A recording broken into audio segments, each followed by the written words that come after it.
Thank you very much for joining us.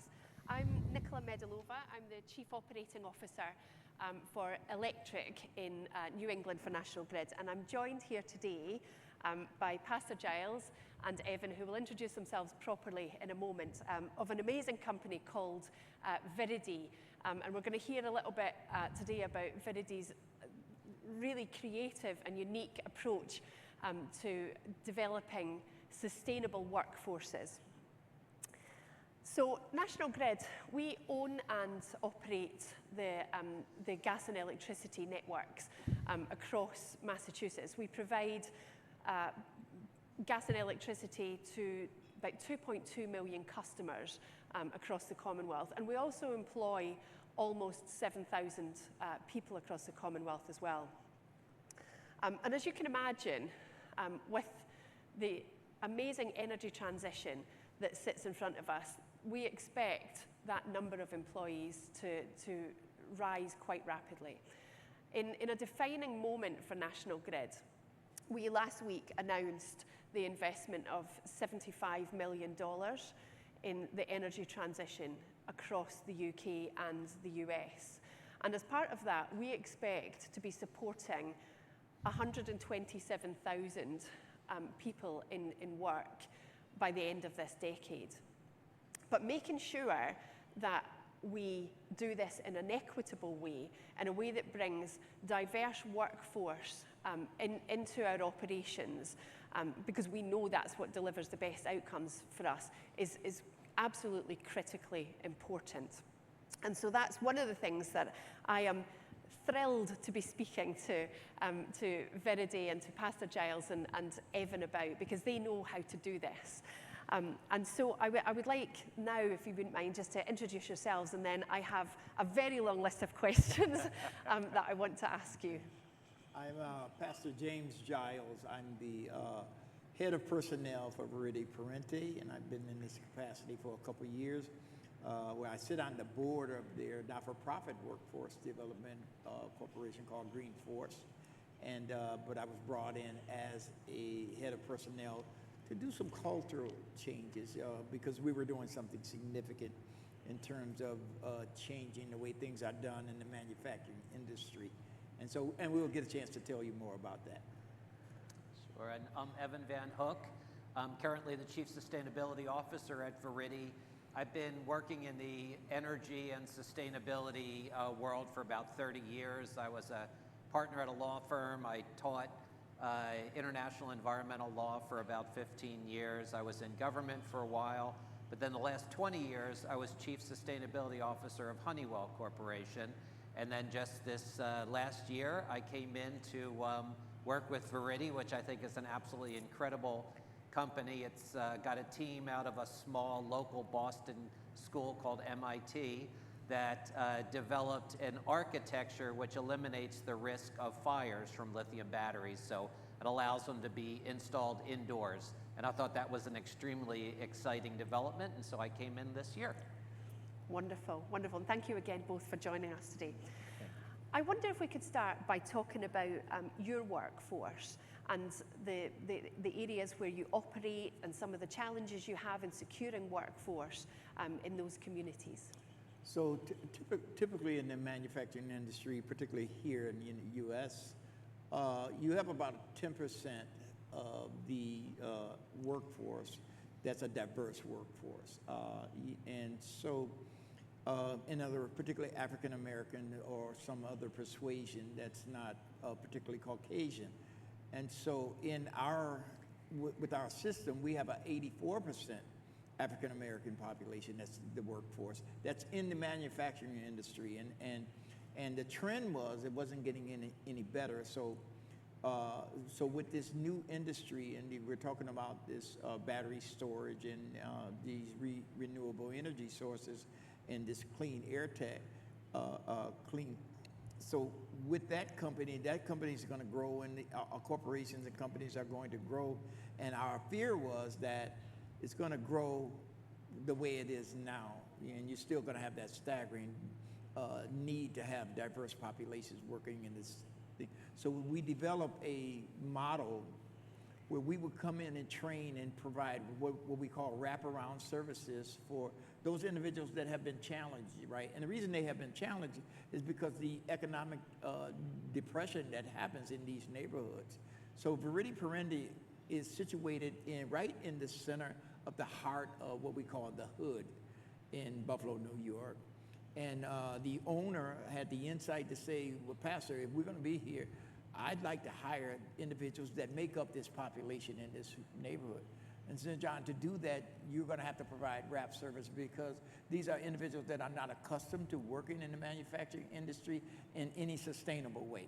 So most of our interviews, and we had 800 applications, that we were looking through, and most of them had 3 or 4 jobs that year because they hired for these employment agencies and weren't accustomed to them because of challenges and because the industry itself did not adjust to the fact that diversity is important and we needed to provide wrap services. So that is what we created with Green Force, a not-for-profit agency that's attached to Viridi Parenti, and we train them. We not only train them into the skill set necessary to be employed, but also the soft skill set that they needed to learn to be sustainable, but also creating a support system that if they had challenges, we would help them address those challenges. And that's the thing that kind of kept us where we're at now. Yeah, That's I think fantastic. that's, if I could just add, I think one thing I think is important is as a model for the broader challenge. And I really think they talk about this like as a tajitu problem or a yin-yang problem where you have 2 sets of conditions that if you could put them together, they're complementary. And on the one hand, we have the UN saying that to achieve the Paris Agreement goals is going to require a complete transformation of society and the energy system. A lot of people are going to be displaced in that transition. And on the other side, you have estimates that the green economy is going to generate a net 10.5 million jobs. That's net. That's after you subtract the ones who have lost their job in this transition. So if you think about this as a tajito and you say, okay, I've got 2 things here, if I put them together, a lot of people that are displaced in this economy, and that's an enormous need for new workers, and you can figure out how to do that right, you can really solve a large problem. So. But one of the things that has been so important to you all the way through is to make sure that you develop that workforce in an equitable way. Why has that been so fundamental to Viridi? Well, primarily because it's correcting something that traditionally has been a business as usual. So when you walk into a manufacturing company, you have 90% white Americans working in that country. And then when we projected that the manufacturing industry was going to start revitalized, we projected that 40% of the workforce is going to be retiring, and they're going to bring their uncles, their nephews, their nieces, and bring them into it to replace it. So it's going to be business as usual. Yeah. They're not going to have a diverse population. So we intentionally wanted to address the fact, how do we bring diversity in here? Well, first of all, we had to get them skillfully equipped, but more importantly, we had to provide services around them that would help them to be sustained and therefore retained. All right, and they would want the jobs and they would keep the jobs because we would help them deal with the challenges from that. Mm-hmm. It's righting a wrong that has been traditionally been wrong for years in this country. Yes, certainly. I wonder as well, Pastor Giles, I know that you have strong feelings on second chance hiring, and I wondered if you would share with us your philosophy there. So second chance, to that point, so I realize the value of second chance because I run a not-for-profit myself called Back to Basics, and I have been doing that for 50 years, working in the community of Buffalo, trying to provide well-being services for a community that was oftentimes marginalized, neglected, denied opportunities, and overlooked for so long. And in that, we provide public safety. You know, gunfire and gun violence is on the rise in this country in such a terrible way, particularly in neighborhoods and urban communities across the country. So I developed a program and a strategy around public safety to address that by using community people. But those community people were primarily individuals that used to be gang bangers themselves. right? I used to coming out of prison. Who more effectively can reduce violence or stop gangs from shooting than other previous gang members? They come out and say, yo, man, we got to do something else. And that has been very effective in the city of Buffalo. So bringing that into this market, I personally was given a second chance when I came home in 1980. Matter of fact, the owner of Viridi Parenti, his uncle hired me, right? His uncle owned several businesses, and I didn't know John at the time, but I worked as a purchasing clerk for heavy equipment leasing service. So I was given a second chance, and that launched me into become the community leader that I am today, where everything that goes on, well, I'm now head of personnel and his nephews, who John's company, and I didn't know John, I only met John about 10, 12 years ago. But yeah, given the opportunity, you find individuals that have made a mistake in life, they still have talents and skills that everyone else, and sometimes that exceed everyone else, because the reason they were making those kind of mistakes, because they were put in a position they had to struggle. And they didn't always have opportunities to come out of the struggle the right way. I think that's absolutely right. And even from my own experience in the UK, National Grid, for many years, has a young offenders program where we encourage people into the workforce from prison. And I think the talent that we see there, the loyalty, the commitment that we see there from people who were given a second chance is just absolutely awesome. Yes, and even in the company, those are some of those individuals that were formerly incarcerated that are now working in this industry here. They're some of our best, most faithful workers. Yes. Right. Yeah. Yes, they are. And I'm thrilled to share as well that in the US and here, we are piloting a program for returning citizens that starts later this year as well. And I've got no doubt that we're going to reap the same benefits from that as you described.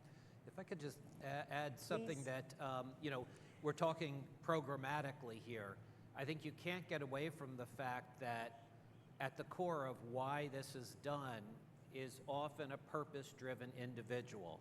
You've spoken about how important the second chances is for you. Pastor Giles speaks so eloquently about it. Our CEO, together with Pastor Giles, John Williams, this was a mission for him. Mm-hmm. And that's super important. The thing that I think is also, though, really important is to try to move it into a model that can be replicated elsewhere if you don't necessarily have that strongly purpose-driven or, effective. Give them a model that they can use if they don't have the leaders like you guys. So. Indeed. So I wonder if we could turn to your Green Force training. And I wonder if you could just tell us a little bit about the history of that and how that model came to exist. So we realized, of course, they needed to be trained on how to build batteries, right? Because we're in the battery storage industry. So they had to be trained fundamentally that. But more importantly, or as important, they had to be trained in safety, right? And safety is a cultural piece that people don't think about safety, but why? Because they had to live a life putting stuff together, making stuff happen out of nothing, right? So they don't think about safety, they just think about getting stuff done. So they had to be training how important safety is, especially in an industry like this. And we had high voltage training, that we had to train them about high voltage and how it can, really wreck stuff. And so, but in addition to that, we gave them soft skills training, how to deal with the employment environment, how to deal with each other, how to deal with supervisors, that I specialize in creating cultures and creating engagement cultures so that people can work together. I believe that people can work together if they're willing to, just for a moment, try to understand the other person. I believe that emphatically, and once that happens, it's much easier to work with. And when you create an environment such as that, you're going to get better productivity. You're going to get better attendance. You're going to get a better atmosphere and a better attitude about work. Mm-hmm. And I think one other thing Pastor Giles did was incorporate hands-on training. I think every one of your graduates has to build like 2 batteries, right? Yes. Yeah.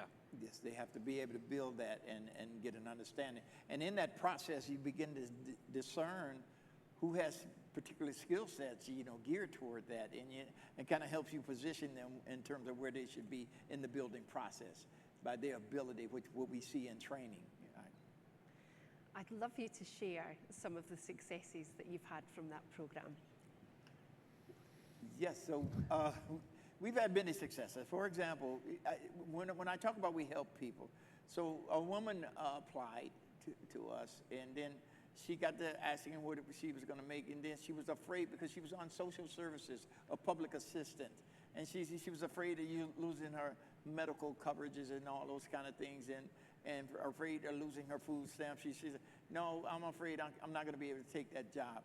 But we sat down with her to share with her and did the numbers for us and said, here, with our health insurance that we cover, with our pay that we give you, you're going to find yourself making more and having more spendable cash on hand than you were if you were on that public system. And she believed us, and she accepted that, and now she's working in a job, with taking care of her family, right, that she works for every day. So you have those kind of successes. You have individuals, I was telling you about individuals coming home, former gangsters and stuff, because they knew if they applied, because they applied, they really wanted to change, they wanted their lives transformed. And these individuals became not only, they come in, right, and they're a little rough, but we care for them in such a way that they say, okay, I get this, I understand this. And now there's one gentleman, he is a team leader, right, where he's managing a department or a segment of the process. So we have many successes like that. The individual will be able to buy vehicles. We work with dealerships and set up dealerships that say, hey, we want to give these people a chance, to get these cars, to get these vehicles. So it's not about just what the production, it's about what we do outside the production that's really helpful to them. And I think just like an empirical view of success is, as I understand it, before Green Force, our retention rate was in the 30s%. Yes, it was a little about 33%. 33%. Before we enacted Green Force. But now it's 84%. 84% retention rate. Retention. Yes. And what is it you think has made that difference? What is it about Green Force that has made that difference? It's a couple things. The things that causes individuals to bail out of a job or to jump ship, we begin to eliminate that and greatly reduce those type of occurrences, right? And when they encounter challenges and they encounter events that cause them to want to quit or cause them to not being able to work, we help them address those issues and they stay there, right? So, and that's all they needed. And sometimes it just took just a little thing, right? When the individual said that I got to go because I got to move, because I got to move, then I'm not going to be able to come to work anymore. So I got to go on and do something else because so we find people in the community to help them move, right? And so it's seamless for them. It's not challenging for them. So it's whatever the issue is and whatever they're confronted with, we lean into that, right? I think that's one of the most remarkable things about the model. It's not a training program that everyone is treated in the same way and they go through the program in the same way and then pop out at the end. Everything is very bespoke to the needs of the individual. And yes, they have to do training and safety as you described, for example, but the actual, the surrounding parts of the program are very, very individualized, which means you must know your people very well. Yes, so we hired a social worker, and she's amazing and beautiful in terms of working just kind of social thing. But because I'm so well known in the community, everybody knows me. And so I tell them all the time, so I'm your union, right? so anything that happens, right, and I find myself responding to little things, the disagreement between employee and supervisor, little things. So I make sure that individual heard. I make sure that the supervisors understood, and I make sure the program associate or the job associate understands what's going on, and vice versa. I make sure management understands where an individual associate and employee is coming from. So just to have that type of personnel on hand, they're in working. So everything that comes up, is addressed. Nothing is just left aside. Don't worry, we'll get to. None of that happens there. Yeah. And again, to be empirical about that, about 85% of the Green Force graduates who are now employees have reached back out to Green Force for assistance with some issue. And that says to me one thing, that, if Pastor Giles wasn't there and the whole Green Force, and those people wouldn't have any place to reach out to, and they probably would be gone. And so that's 85% that seek services from this organization. And when, we all know, how important retention is. It's important for the employees. They start to build wealth. Every Viridi employee also gets stock options, which we think is very important because it lets them think, again, about the future. For the company, of course, there's nothing more disruptive than turnover. Yeah. And then the last thing I would say, because it goes through, I think, everything that Pastor Giles said, is that fundamental to all of this is respect. We talk about the services and the programs, but one of the things that, he really espouses is treating people with respect. Yes. So everyone has value. So just to so Viridi sits in a zip code 14211, 14215, 14214. These are the poorest zip codes in New York State. All right, they're part of that 25 poorest zip code in New York State, and so 40% of our work staff come from those zip codes. All right, and so they had to be orientated into this culture, and the culture that was receiving them also had to be orientated that this is who's coming in. All right, and so this is why the behavior is the way it is, and all those had to be. So we had trainings with management, training with supervisors, trainings with employees, and even trainings with the janitor, because everybody has value in this type of environment. beautiful. Indeed, thank you. As we've started to develop our workforce in National Grid, we've worked to bring together some partnerships with community organisations and academic organisations that help us to bring people into the workforce, not necessarily for National Grid employees only, but bring people into the energy workforce, into the climate change workforce, into the transition workforce. And those partnerships have been incredibly valuable to us to access different types of employees and to create training courses and so on that appeal to different people with different backgrounds, different experiences and different aspirations in their careers. And I'm really interested to hear whether you have partnerships and how they've helped you to evolve your model. So, well, yeah, we have the partnerships come from the makeup of Green Force. We have individual, Jeff Conrad, who's the executive director. He is probably the foremost knowledgeable about workforce development in the area of Buffalo. I've been working with Jeff 21 years. And so between him, my organization, and his organization, we have these partnerships that have developed over the course of the years. We're also looking at partnership with the University of Buffalo because we don't, one of the challenges that we have is there is no curriculum in this country that's training and certifying this type of training. Right, none in the country. So we are creating it and developing it, and it needs to get certification and accredited through a university or some other entity other than us specifically. So those are the challenges.